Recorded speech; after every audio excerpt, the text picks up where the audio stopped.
It's so interesting. It's so interesting. It's so interesting. It's interesting. It's so interesting. Okay. Welcome to It's So Interesting, where people talk about their work and life experience. I am George Spitzer. Today I'm talking with Frederic Hunter, who wrote a book called Abe and Molly, The Lincoln Courtship. Fred, tell us, what is this book about? And then we'll take it from there. The book stands up well. It's designed to be a kind of Pride and Prejudice for 1830s, 1840s Illinois. I mean, it's a story about a romance, a story about a courtship. It's based on history. The history is solid, I think, and it's an entertainment, but a good entertainment. Lincoln called her Molly while they were courting. She called him Mr. Lincoln. And I thought that Molly sounded like a more interesting name than Mary, and so I stuck with Molly. Molly and Well, Abe. I thought that this was a tremendously interesting story. What really interested me was the contrast between the characters, and you sort of wonder. We go through life and we see couples that just don't seem to be destined for each other, and you sort of wonder how they got together. And Abe and Molly fit that into that category. So you take a look at it, and you find out that there were things that linked them together. They were both interested in poetry. They both did some poetry writing, as a matter of fact, and they were both interested in politics. And I have a hunch that Molly saw Lincoln as a kind of project that she could take this rustic guy without a whole lot of background and turn him into something special. I think she already thought he was something special, in that she sensed that he had a certain nobility about him. And it's interesting to ask, what exactly is that nobility? Lincoln had a real sense of integrity. He also was trying very hard to get ahead. A lot of people are reaching for the ladder to success in American history, and a lot of them are jumping up that ladder without much sense of integrity. Lincoln has integrity, and I think she thinks, this is interesting, maybe we can do something with him. I'd like to go a little bit in the direction now about the book itself. First of all, it's in the form of a novel. It's not a historically researched nonfiction. It is historically researched, and there are 50 pages at the end of the book that are historical notes that say, this is what we know, and these are the facts, and I've tried to stay as closely as possible to them. Then there are things that say, this is what we don't know, and these are educated speculations about that. The book is a novel because I've always felt that in histories, you are distanced from the protagonists, the people who about whom the story is. And I wanted readers to feel that they were sort of in the shoes of Lincoln, in the shoes of Molly, and could actually feel what those people were feeling, not reading a good history with a lot of quotes saying, this guy says this and this guy says that. So I've done it as a novel.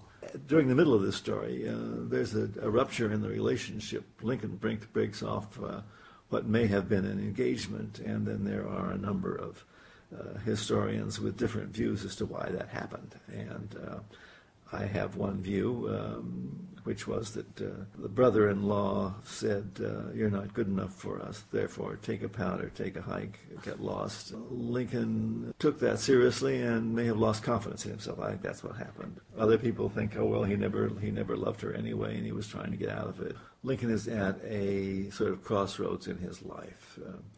He can either accept the view of the brother-in-law, which is that he's a bumpkin and will never amount to anything and is not acceptable to well-bred, refined people from Kentucky, or he can accept a different point of view, which is his own sense that he has tremendous capacities which are beginning to show themselves, haven't entirely shown themselves, and those are bolstered by Molly's feeling that he has nobility. So during that, there's a period of 18 months where they don't see each other, and Lincoln sort of makes some changes in his life, and then they get together again. They court secretly, which is very romantic.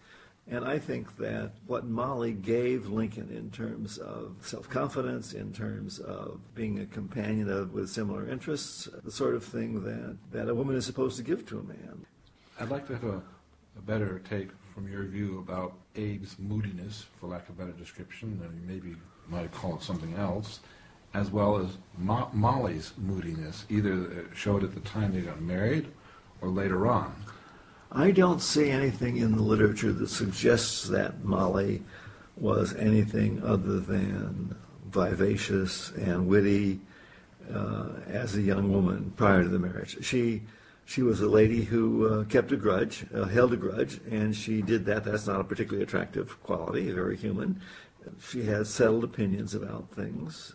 She had mental problems later on. She had a very tough life. Her husband was shot sitting next to her in a theater. She had 4 boys, and 3 of them died before maturity. It was not an easy go, and when she was the First Lady, the people in the North thought she had slave sympathies, and the people in the South thought she had betrayed them. So it was tough. Lincoln is famously moody. The stories that he told, the jokes, are supposed to have been, some say, a way of breaking that moodiness. We aren't sure where that moodiness first asserts itself. It seems after the death of Anne Rutledge, when Lincoln was about 26, living in the village of New Salem and courting Anne Rutledge. And she died one summer, and it put him in tailspin of depression. Now, depression often leads to suicide. Was there any evidence of suicidal tendencies on the part of Lincoln? Well, we hear that his friends thought he might commit suicide and took away the razors and the knives and all that sort of thing from his room. And this is after his. This was after the breakup with Molly. He goes into another tailspin of depression. There are 2 tailspins of depression in Lincoln's life. One follows the death of Anne Rutledge, and the other follows the breakup with Molly in the first day of 1841. Who knows whether he was truly suicidal? I think he was very upset by the thing, but he bounced back eventually. You had to fill in a lot of gaps with surmises. How much of it is surmise and how much of it is fact? The basic skeleton is factual, I think. A severed relationship, friends bring them together, they agree to meet secretly, and they hatch a little plot together, and it blows all out of proportion, and as a result of that plot, Lincoln is challenged to a duel. I mean, all that stuff is just super romantic, and there must have been really, really a very romantic situation where they got caught up in it. He was challenged to a duel while he was in Illinois.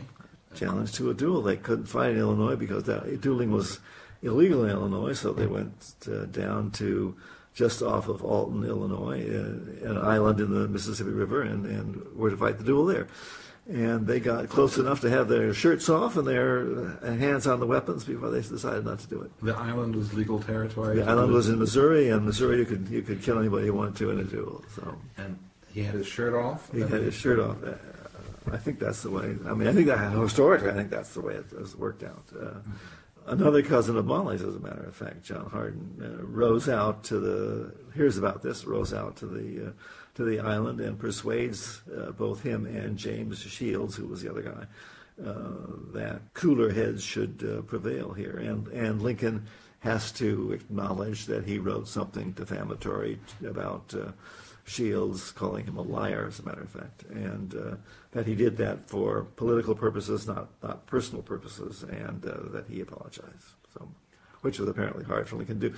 Lincoln never wanted that matter discussed. But that takes place. Lincoln goes home to Springfield. He writes his pal, Joshua Speed, who has gotten married about 8 months previously, and says to him, "Are you happy married? You know, is this a good thing?" And Speed writes back and says, "Yes, I am." And within a month, Lincoln's married. Lincoln and Molly decide to get married overnight, as it were, they decide, wham, let's do this. We're not going to tell my Molly's sister. They're just going to do this. And then the sister gets wind of it. Molly tells her and says, "You must be married in my house. You can't be married at the church." So that's how it happened. But it happens very quickly. If you would like to contact Fred or to listen again to this show or any other show, go to itssointeresting.com. It's so interesting. It's so interesting. So It's so interesting. interesting. It's interesting.